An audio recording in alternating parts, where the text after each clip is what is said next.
भारतीय युवा कांग्रेस के राष्ट्रीय सचिव व युवा कांग्रेस गोवा के पूर्व प्रभारी अखिलेश यादव की अच्छी कार्यशैली को देखते हुए राष्ट्रीय कार्यकारिणी समिति ने उन्हें मध्य प्रदेश युवा कांग्रेस का प्रभारी नियुक्त किया है।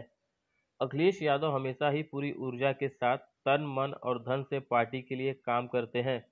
गोवा विधानसभा चुनाव में भी उन्हें प्रभारी बनाया गया था, जहां उनकी मेहनत का रंग कांग्रेस पार्टी को देखने को मिला। शायद यही वजह है कि उसी ऊर्जा और जोश को देखते हुए कांग्रेस पार्टी ने उन्हें मध्य प्रदेश का प्रभारी नियुक्त किया है। इस नियुक्ति के साथ ही अखिलेश यादव का सामाजिक संगठनों व पार्टी के लोगों ने अभिनंदन किया। वहीं वे मध्य प्रदेश में होने वाले नगर निकाय चुनाव के लिए भी रवाना हो गए।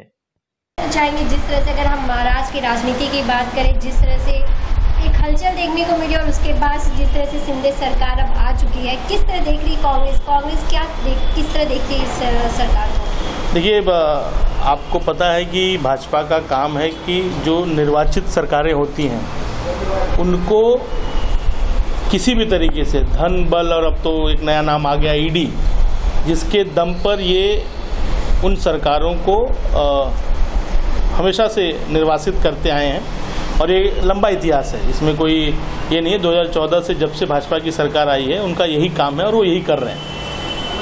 ये जो सरकार है ये व्यभिचार की सरकार है, जिसमें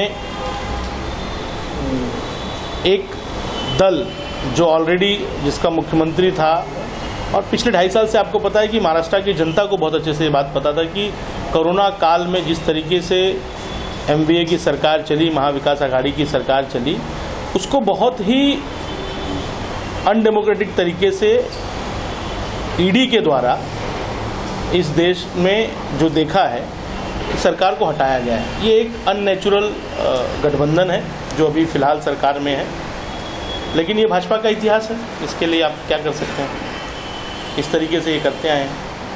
तो अब बीएमसी चुनाव भी करीब है, किस तरह से इस राजनीति के हलचल के बीच अब कांग्रेस किस तरह से इस चुनाव के लिए तैयार होगी? क्योंकि यहाँ भी शिवसेना किसका ही है, इसकी लड़ाई चल रही है, क्योंकि शिंदे जी ने जिस तरह से कहा है शिवसेना हमारी है, उद्धव जी का है कि हमारी है। अब इसी लड़ाई के बीच किस तरह से कांग्रेस भी किस तरह से अपनी तैयारी को बीएमसी देख रही है? देखिए, कांग्रेस की पूरी तैयारी है। आदरणीय हमारे जो मुंबई कांग्रेस के दमदार अध्यक्ष हैं श्री भाई जगताप के नेतृत्व में तमाम आंदोलन, लोगों के मुद्दों की आवाज़ उठाने का काम कांग्रेस जब से वो अध्यक्ष बने हैं तब से कर रही है। आप देख भी रहे होंगे, चाहे वो नाला सफाई का मैटर हो, चाहे वो सड़कों के गड्ढों का मसला हो, चाहे वो यहाँ के लोगों के जो भी मुद्दे हों, वो आदरणीय भाई जगताप के नेतृत्व में मुंबई कांग्रेस ने बहुत ही बेहतरीन तरीके से उठाया हो। तो कांग्रेस की पूरी तैयारी है और हमारी उम्मीद है कि हम इस बार इंडिपेंडेंट लड़ें, जैसा हमारी लीडरशिप चाह रही है, हमारे कार्यकर्ता भी चाह रहे हैं।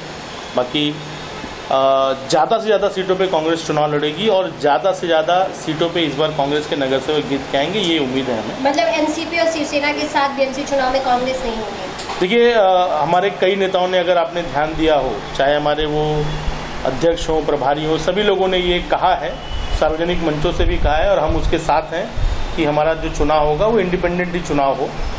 बाकी लीडरशिप को जो तय करना है वो करें, हम लीडरशिप के साथ हैं, लेकिन हमारा ऐसा मानना है कि ये कार्यकर्ता का चुनाव है और ये इंडिपेंडेंट ही होना चाहिए, तक पार्टी इंडिपेंडेंट लड़ेगी। सबसे पहले आपको बधाई देना चाहूँगी जिस तरह से आपको एमपी में प्रभारी बनाया गया है। किस तरह की तैयारी है, क्योंकि एक के बाद एक अखिलेश जी को जिस तरह से जिम्मेदारी अगर पार्टी दे रही है तो किस तरह से आप तैयार रहते हैं इस जिम्मेदारियों को निभाने के लिए? देखिए, मैं एक पार्टी का बहुत ही सामान्य सा कार्यकर्ता हूँ और छात्र जीवन से ही, कॉलेज लाइफ से ही मैं स्टूडेंट पॉलिटिक्स करते करते आज तक यहाँ तक पहुँचा हूँ और मैं बहुत ही सौभाग्यशाली हूँ कि कांग्रेस पार्टी ने मुझे इतनी बड़ी जिम्मेदारी दी है। मैं मध्य प्रदेश का प्रभारी बनाया है। पार्टी जो भी जिम्मेदारी देती जाती है मैं उस काम को कर रहा हूँ और मैं करता रहूँगा। इसके पहले भी मैं गोवा में था और अभी मध्य प्रदेश का प्रभार मिला है यूथ कांग्रेस के नाते, जो चूँकि मध्य प्रदेश में दिसंबर 2023 में चुनाव आने वाले हैं और अभी नगर निकाय के वहाँ चुनाव चल रहे हैं, तो नगर निकाय के चुनाव में भी बहुत अच्छा प्रदर्शन करी। गाँव की जो रूरल सीटें हैं ज़्यादातर कांग्रेस उसमें जीत कर आ रही है तो आने वाले समय में मध्य प्रदेश में एक बहुत अच्छा मौका है हमारे पास सरकार बनाने का, और आदरणीय कमलनाथ जी के नेतृत्व में कांग्रेस पार्टी वहाँ बहुत अच्छा काम कर रही है। आपने टूटी हुई सड़कों की भी बात की है, तो अभी अगर हम अंधेरी की बात करें, सबसे पॉश एरिया माना जाता है जहाँ सेलिब्रिटी से लेकर राजनेता भी यहाँ पे रहते हैं, लेकिन यहाँ रोड में गड्ढा है या गड्ढे पे रोड है, यही नहीं समझ में आ रहा है। किस तरह देखते हैं आप इसे? देखिए, ये तो आपको देखना पड़ेगा कि पिछले 25-30 सालों से बीएमसी में कौन रहा है और क्या किया है। आप हम सभी जो यहाँ के नागरिक हैं, शायद देश में सबसे ज़्यादा टैक्स मुंबई कर भरता है, लेकिन उसको एक अच्छी सड़क तक नसीब नहीं है। तो ये हमारी लड़ाई है, हम जनता के लिए इस लड़ाई को लड़ेंगे, और अगर जनता हमें चुन करके ले आती है बीएमसी में, तो मैं आपसे वादा करता हूं कि आने वाले 1 साल में आपको यहाँ पे टूटी सड़कें नहीं मिलेंगी। ये कांग्रेस का वायदा है आपसे। हमने जिस तरह से खुद आपको गोवा में देखा था चुनाव के दौरान, जिस तरह से आप जमीनी स्तर पर रहकर आपने काम किया, शायद पार्टी ने उसी मेहनत को आपको देखते हुए एमपी में भी प्रभारी बनाया है। किस तरह से उसी दुगनी मेहनत के साथ या फिर उससे ज़्यादा मेहनत के साथ एमपी में भी आप अपने कार्य को करेंगे? देखिए, मैं जैसा मैंने आपको कहा कि मैं एक पार्टी का सामान्य सा कार्य करता हूँ, और ये बड़ी बात है कि पार्टी ने मुझे जिम्मेदारी दी है। तो अभी मैं एमपी का दौरा शुरू ही कर रहा हूँ, आज से ही मेरा दौरा शुरू होने वाला है एमपी का। तो मैं वहाँ पर जाकर के पहले हमें परिस्थितियों को समझना है। हमारा यूनिट बहुत एक्टिव है वहाँ पे, यूथ कांग्रेस, मध्य प्रदेश यूथ कांग्रेस बहुत एक्टिव है। बहुत सारे मुद्दों पे बहुत सारी बातें हम करते हैं, लड़ रहे हैं। वहाँ पे शिवराज सिंह की जो भ्रष्ट सरकार है उससे बहुत ज़्यादा लड़ाई चल रही है हमारी। कई बार लाठीचार्ज हुआ है, हमारे कई साथी घायल हुए हैं, और काफ़ी जद्दोजहद वहाँ पे लगा, और उसी जद्दोजहद को, लड़ाई को, संघर्ष को हम बढ़ाएंगे, और जो भ्रष्ट शिवराज मामा की सरकार है उसको उखाड़ कर फेंकने का पूरा काम यूथ कांग्रेस आदरणीय कमलनाथ जी के नेतृत्व में वहाँ पर करेगी। आपने यूथ कांग्रेस की बात की है, दिल्ली में भी जिस तरह से हमने देखा आप वहाँ पे आप भी मौजूद थे, और श्रीनिवास जी जिस तरह से लगातार पुलिस की लाठियाँ उठा रहे हैं, पैर से भी मारते हुए वीडियो जहाँ सामने आया था। किस तरह से यूथ कांग्रेस इस एमपी में इतनी ही ऊर्जा के साथ जनता की मांगों के लिए, जनता की समस्याओं के लिए आगे भी इस तरह से लड़ती रहेगी? देखिए, आदरणीय श्रीनिवास बीवी जी को इस देश की जनता ने एक खिताब दिया है, वो ऑक्सीजन मैन ऑफ इंडिया का खिताब है। जब दूसरी लहर में लोगों के पास सांस लेने के लिए ऑक्सीजन उपलब्ध नहीं थी, ये भ्रष्ट सरकारें, चाहे वो आम आदमी पार्टी की हो, चाहे वो बीजेपी की सरकारें, जब सो रही थी, वो व्यक्ति अपनी जान पर खेलकर लोगों को ऑक्सीजन पहुंचा रहा था। उसके साथ कैसा व्यवहार किया पूरे देश ने देखा है।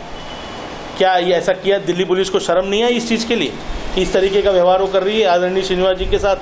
हमारी लड़ाई है, हमारे नेता को बेवजह की चीज़ों में फंसाया जा रहा है, गलत किया जा रहा है। कांग्रेस लड़ेगी। आप मुझे बताइए, किसी राजनीतिक दल का कार्यालय बंद करने का अधिकार किसने दिया सरकार को? क्या हमारी पार्टी अपने कार्यालय में मैं नहीं जा सकता?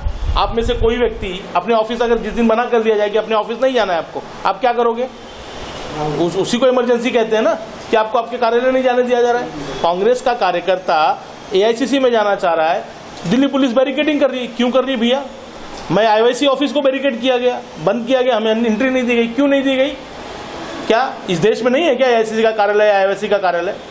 तो देखिए, हम अपने नेता के साथ, हमारा नेता इस देश का सबसे ईमानदार और सभ्य नेता है राहुल गांधी। जैसा कि आपने भी देखा होगा, वो केरल के दौरे पे थे और किसी व्यक्ति का एक्सीडेंट हो गया, अपने काफिले के एम्बुलेंस से उस व्यक्ति ने उनकी मदद की। वो इंसानियत वाला नेता है, वो समझता है चीज़ों को, झूठ और मक्कारों जैसा नहीं है, वो फेंकू नहीं है। तो उस नेता के लिए, हमारा नेता है, वो हमारा गौरव है, हम उसकी लड़ाई लड़ेंगे।